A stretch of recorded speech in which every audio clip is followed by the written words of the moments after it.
Hey guys, this is Chris. You may have noticed that I haven't made a video in a couple months.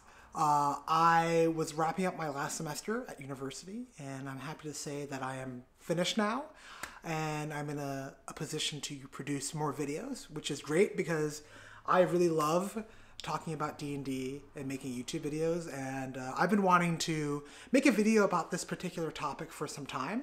The topic that I want to talk about today is why the people you play with are the most important aspect of your RPG experience. Before I dive into the meat of this, let me set up the scenario a bit. So, ask yourself if you've ever encountered this scenario. You're on the internet, you're on some RPG community, and you read a RPG horror story. Now, if you're not familiar with an RPG horror story, it's a story written by a GM or a player where someone describes a horrific tabletop experience. And honestly, there are so many of these that it's kind of created a subculture within the RPG hobby of people who collect and share and discuss these RPG horror stories. In fact, there's an entire subreddit dedicated to RPG horror stories called RPG Horror Stories. So RPG horror stories are a big part of the hobby. They've existed from the very beginning of the hobby. And if you've encountered or read one of these horror stories, they usually have a very similar sort of structure where a player or a GM will experience something really not fun. Sometimes it's as simple as a DM saying, hey, I'm not going to let your rogue use his sneak attack. Even though the sneak attack is fundamental to that class, I'm not going to let your rogue do that.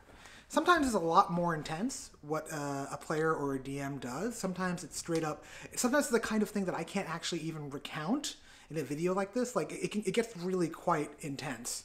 But suffice it to say, these RPG horror stories are common.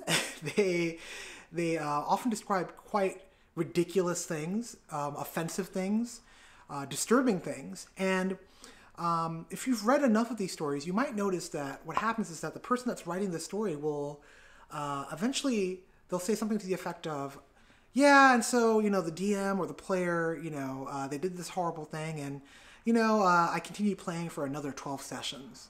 Or they'll even say, yeah, they did this horrible thing, and I'm still in the campaign. And I don't know about you, but every time I see that, I think, what?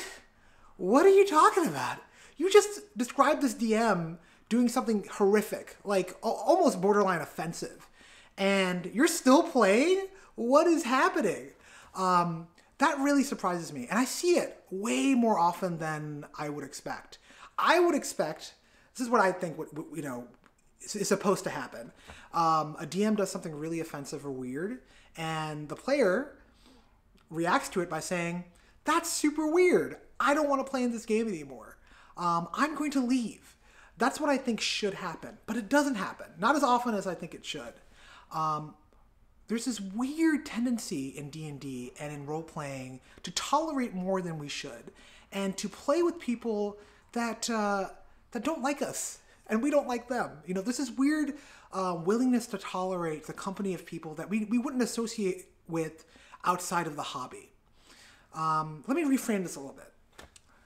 If you play basketball or any kind of sport, if you go to a pickup game, like if you go to a court somewhere and you just start playing with a random person, you can play with someone who's a jerk and not have it really impact the experience of playing basketball with that person. Yes, there are ways that a person can be a jerk in the game and impact your enjoyment of the game, but in a way, basketball and a lot of sports, they kind of, your personality is not so central to the experience. Your personality is a bit obfuscated. Like, it's not as important. That's not the case in RPGs. When you play an RPG, your personality is front and center. It's a huge part of the experience. Even if you're playing a character, of course we're playing characters. DMs and players, we're all playing characters, right? Even if that character is the direct opposite of who we are, there's an opportunity for our personality to really bleed through. And ideally, in a good RPG session, that's what should happen, right? Some aspect of who we are should find expression on the table. And sometimes what finds expression on the table is really messed up stuff. You know, it could be everything from racism and misogyny to really messed up impulses. And because of this, I think that RPGs are the kind of hobby where you should be extremely selective about the people that you play with. You should be very, very careful. You should not treat RPGs like a pickup game of basketball. You should treat RPGs much more carefully and seriously, because these are games where people are expressing who they are. And not only expressing who they are, but sometimes people feel that they have license to act out impulses that they wouldn't act out anywhere else. As a result, I think that people should be a lot pickier with their gaming groups. Now, this doesn't mean that I think that people should never play with strangers. I just think that people should be careful and selective.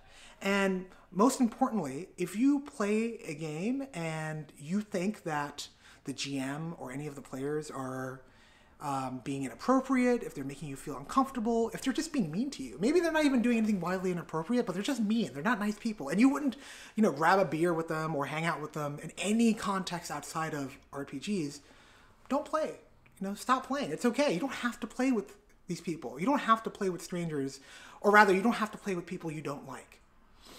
As a kind of corollary to all of this, I think it's important to stress, or maybe the main takeaway of all of this is that you should, with your game groups, you should try to play with friends. And if they're not friends yet, try to play with people that you'd want to be friends with. That should be the litmus test, right? You should think to yourself, if you're playing a game with a group of people, you should think, do I like these people independent of the RPG hobby?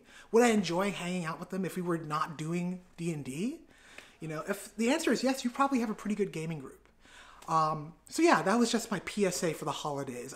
I just got a little tired of reading so many RPG horror stories where someone is doing something absolutely horrific and the player's sitting there and just tolerating it for like 15 sessions. It's okay, you can get up. I understand you've made a commitment to play, but if they're making you feel uncomfortable or if they're just not very nice, you can break that commitment. Like you shouldn't break commitments lightly, but it's not a blood oath, right? Like it's not a contract. You're allowed to step away from an experience that you don't like. I know that nerds are kind of not confrontational, but you should stand up for yourself. And if you don't like an RPG experience, if you don't like a game that you're in or a campaign that you're in, you can leave. Now, I should probably add this final caveat of communication.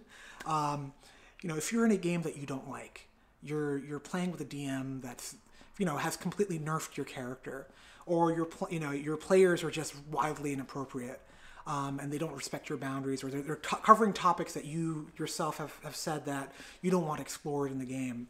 You know, if you think that that person might be receptive to your ideas, might respect you, or might hear you out, obviously you should communicate first. I'm not saying just leave a game without talking to anyone.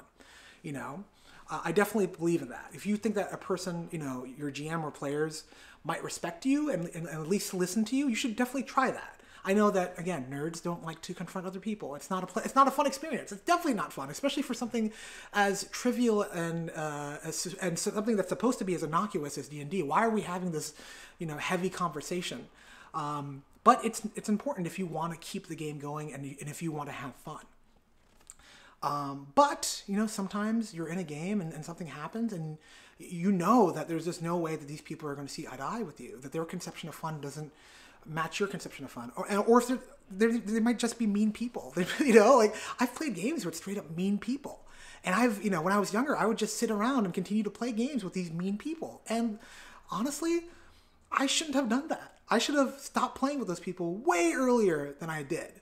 So, I guess my message to you guys this holiday season at the end of 2019, you know, be more assertive, be picky with the people that you play, and play with people that you'd want to be friends with, right? So, yeah, that's all I want to say. Thank you for hearing me out, and have a wonderful holiday season.